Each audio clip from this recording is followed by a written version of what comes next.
Hello, everyone. Listen, I'm doing a video. Actually, this video I made in August of 2020, and it has to do with Kyle Rittenhouse. Now, people that don't know who Kyle Rittenhouse was or is, he's 18 years old now, but at the time he was 17 years old and he was in Kenosha during the riots. And he, at the time, lived in Lake City in Illinois, and he crossed the border and came into Kenosha. And people say, why did he cross the border? Well, it's like about a 20-minute ride. I lived in that area. I know it really well. Kenosha is a nice little town, but unfortunately, it's been going downhill lately. And then they had these riots. They were Black Lives Matter. There were no black people. It was a bunch of young, rich, white college kids that were there, basically representing Black Lives Matter. And that's the way most of these riots are. And, they are riots. Let's call them what they are. But anyway, Kenosha has always been very laid back, conservative place, but has started changing over the last few years. It's basically a suburb of Milwaukee. And it's a beautiful little town that probably in 20 years will not be beautiful no more. They've been hit hard with their economic situation there. And a lot of people that work in that area actually drive into Chicago or Rockford in Illinois. So I did this video. I look much younger. God damn, did I age in the last year and a half. But I did this video, and it's a 10-minute video. I want you to play it because you're going to hear a lot about Kyle Rittenhouse coming out. You're going to hear that he's a white supremacist, which he's not. You're going to hear he was just a kid that was caught up in the wrong place at the wrong time, that got attacked by a bunch of thugs, and he killed two of the thugs, and he blew one of the other thugs' elbow off.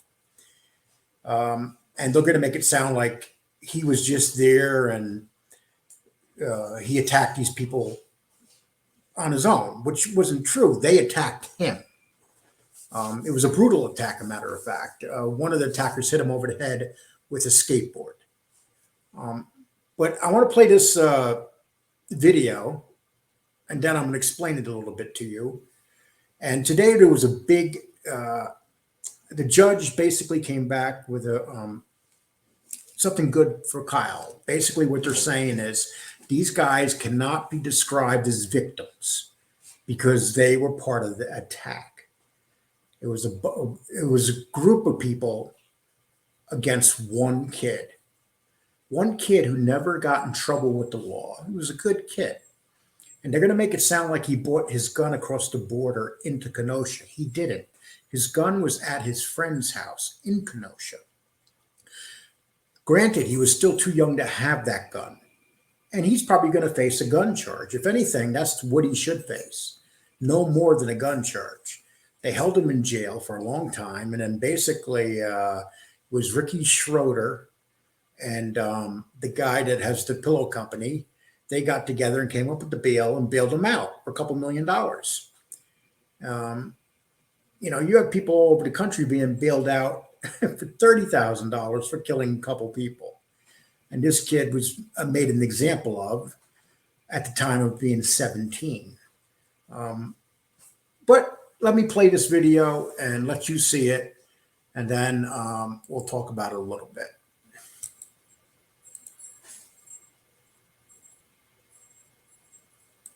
My name is Lee Cole, and I'm going to talk to you about the shooting that went on just a couple days ago.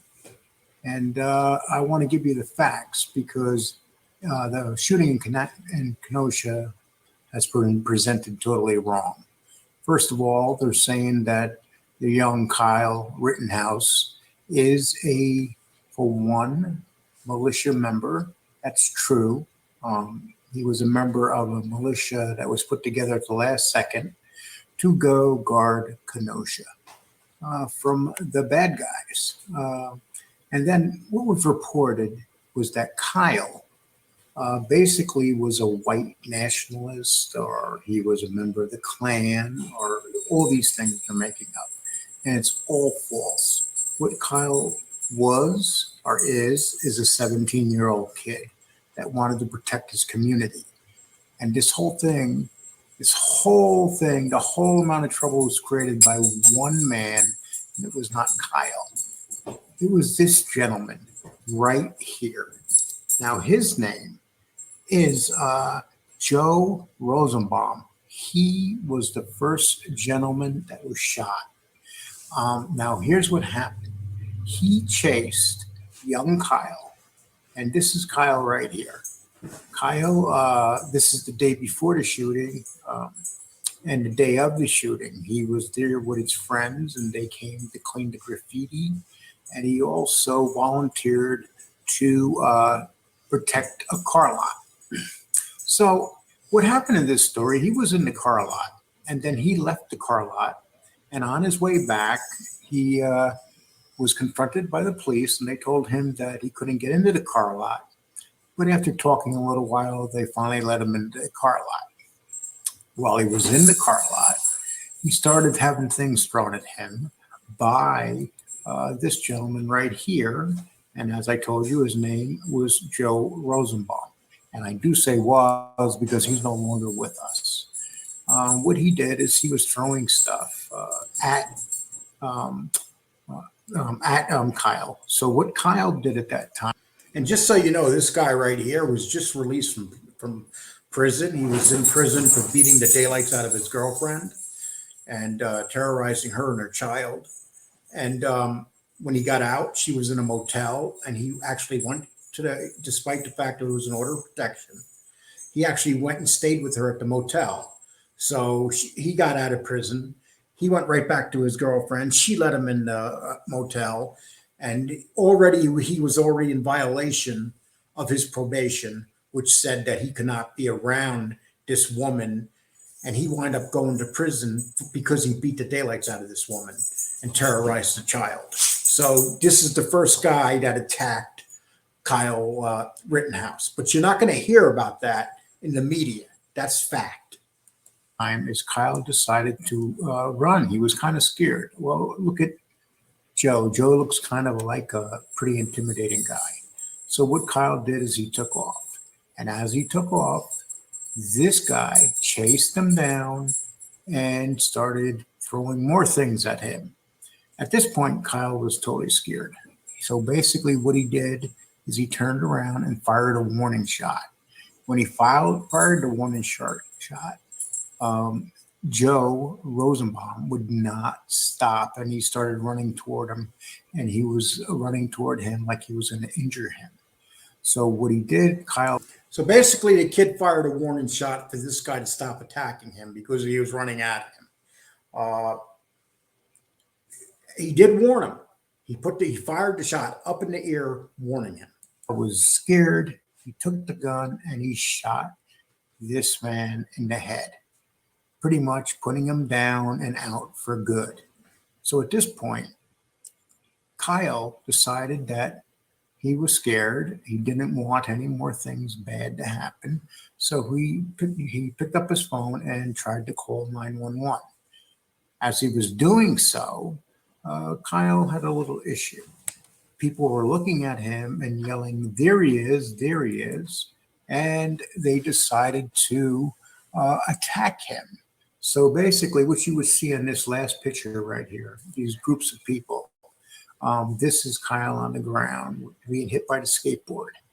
This guy that's hitting him. The third picture over is when the guy came up behind Kyle's back and he smashed Kyle in the head with the skateboard. Another thing that the media is not going to tell you about. So the kid had the gun, wasn't planning on using it, but this guy is smashing him in the head with a skateboard. And with the skateboard was the next person that was going to get shot. It was a brutal attack at this point, and he was pretty much scared for his life. So this guy is hitting him. His name is Tony Huber. Now, you have to understand, the first person that he shot was a registered, Joe Rosenbaum, was a registered sex offender. This guy with the skateboard is a domestic abuser. He had several charges for battery and domestic. One of his charges was choking his girlfriend unconscious. So he was also out on bail basically for his charges. And he choked her out, literally choked his girlfriend out. So these are the people going after Kyle Rittenhouse. These aren't like some sweet little innocent people going after Kyle. The gentleman with the skateboard is 26 years old. At this point, the only reason they did not grab the gun from Kyle is because Kyle was smart enough to make sure that he attached it to his body and it could not be taken from him. He was scared for his life. So what he did is he took the gun and he shot this guy in the stomach. And once he shot him in the stomach, he put him down for good because it was a kill shot. Went right in his belly. And at this time, now right here, you're going to see the second guy over. He has a gun that he's pulling out. Kyle is on the ground. And this other guy is trying to pull the gun away from Kyle, but Kyle strapped the gun to his body so no one could pull it away from him, which actually saved his life. But the media is not going to tell you that this guy right here had a gun pulled out and he was about to shoot Kyle with that gun. You're not hearing this in the media or seeing this picture. Well, this right here is a picture. This guy right here pulled out his gun. And as the skateboarder was going after him, you could see that this guy had his gun and he was threatening him. He was going to shoot him with it. The guy with the gun, his name is Greg Grosskreutz. And what happened next is Kyle shot Greg. Just so you know something about Greg, the guy with the gun. He was actually part of Antifa. He was actually in the riots in Seattle. And what he did is he got on a plane and came into Kenosha to help provoke riots in Kenosha. So this guy isn't even from this area. This guy literally leaves Seattle to come to Kenosha to provoke riots in an area that he doesn't even live. In the arm, and as we can see, the arm wound here is pretty nasty. So Kyle, after he shot the skateboarder, that's 2 down, that's 2 dead. The third guy right there, he blows off his elbow. The guy's never going to be the same again. He literally blew his elbow off. And these 3 guys attacked. They had a bad time with this young 17-year-old kid. These were all grown men. These men were in their 20s and 30s.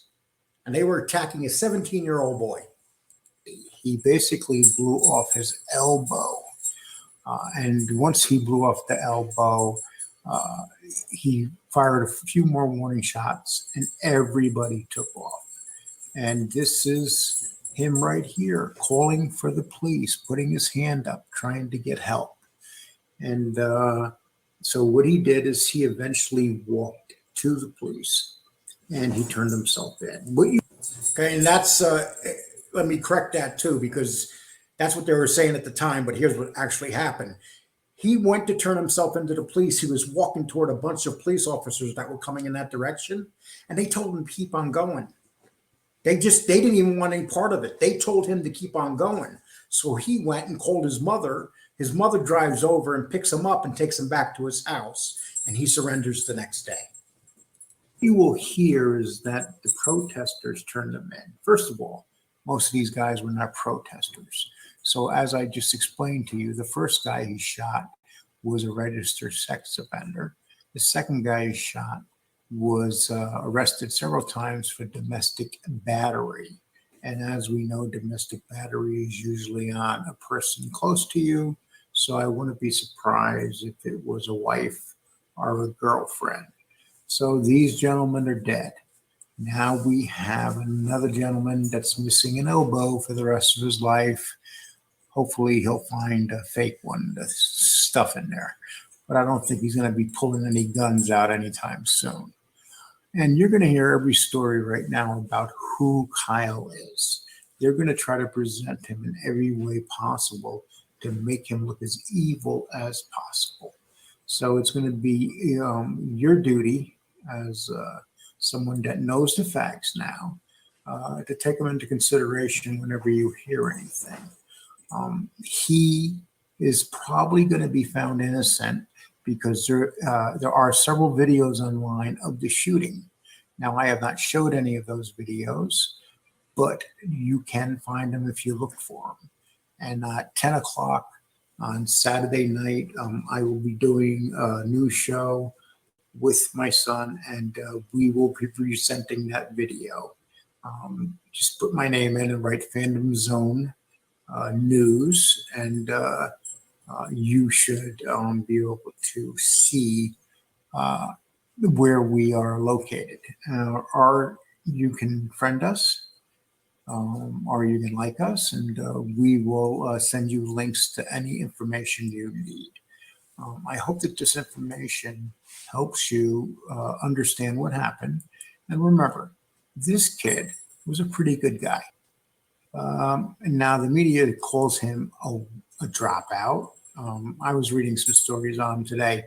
Every story was incorrect.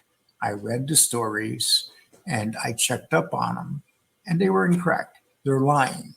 This guy is just a kid that decided that he wanted to make a difference. And unfortunately, when he went to make the difference, he didn't realize how much was going to happen.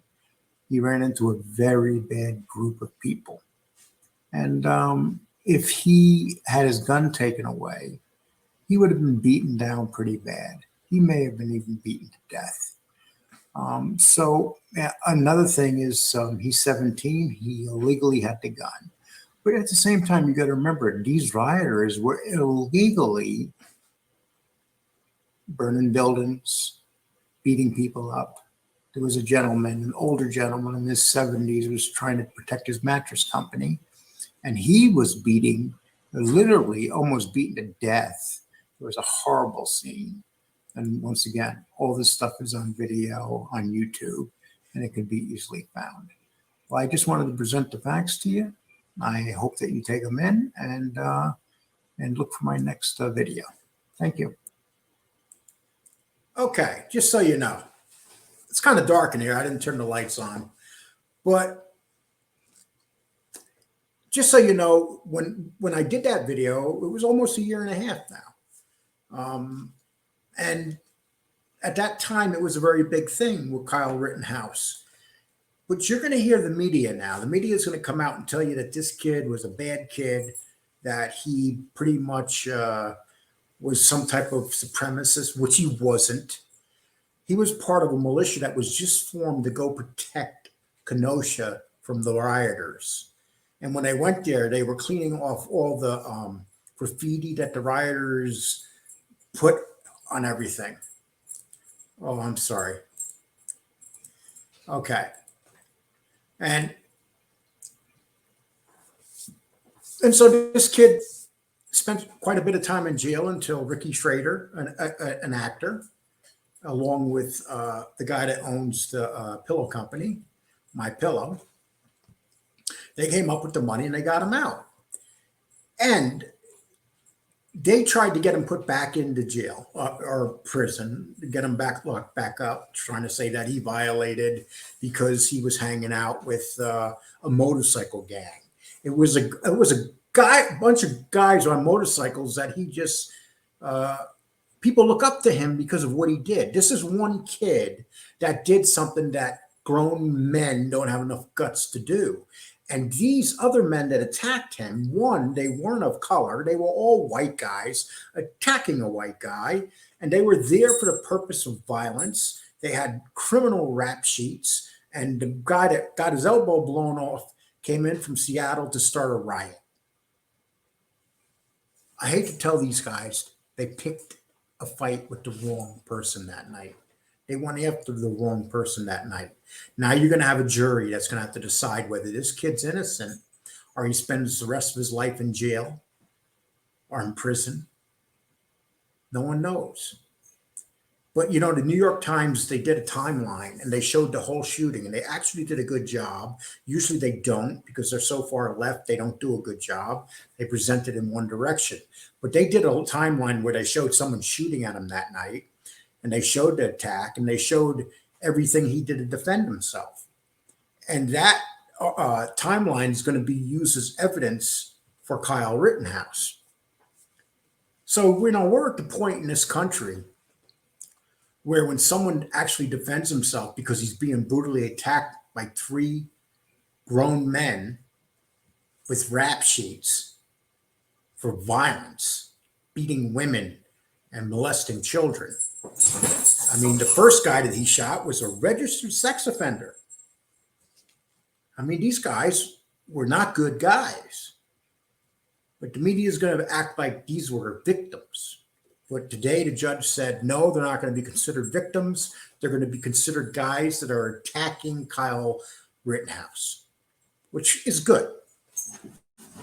So it's going to be, the trial is going to start on its way now. It's going to be in Kenosha. It's going to, they tried to get the trial moved. They couldn't. So they're going to keep it in Kenosha. Hopefully the good people of Kenosha will find this young man innocent. If anything, maybe he should get time served for the gun charge, because he spent like almost a year in jail. And before he finally got bailed out for like $3 million. Can you imagine you're being attacked and you got a $3 million bail, and all across the country right now in all these cities, they're letting these people out with murder charges? That's how screwed up everything is, people. Listen, I know we're the mafia genre, but I wanted to show this because I know, and I'm not even putting politics into it. This has nothing to do with any party. This is about a young kid that was attacked by three guys with real long rap sheets. And the media is trying to make it sound like he is guilty of defending himself. Hey, he probably shouldn't have went there in the first place, but he did. And that's the problem in this country. People don't go to defend these cities. They let these animals just rip everything apart in the city, burn buildings down, and they call themselves Antifa or BLM. And most of Antifa and BLM are a bunch of little spoiled white rich kids that are mad at mommy and daddy, and they're out forming these damn groups, burning down the cities, having the police departments defunded. And the violence is up everywhere in the country right now because of all this crap. Well, that's my video, people. I hope you like it.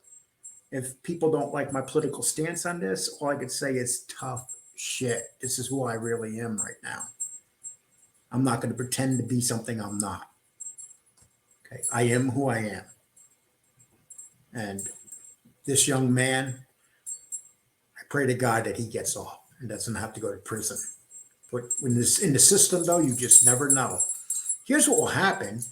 Watch, he'll be found innocent. And after he's found innocent, our corrupt government will file federal civil rights violation charges on him and make him go on a second trial. Because that's how demented and twisted they are. That's everything, people. I'm going to put this video out, and I'm hoping that I get a good response back out of it. Take care.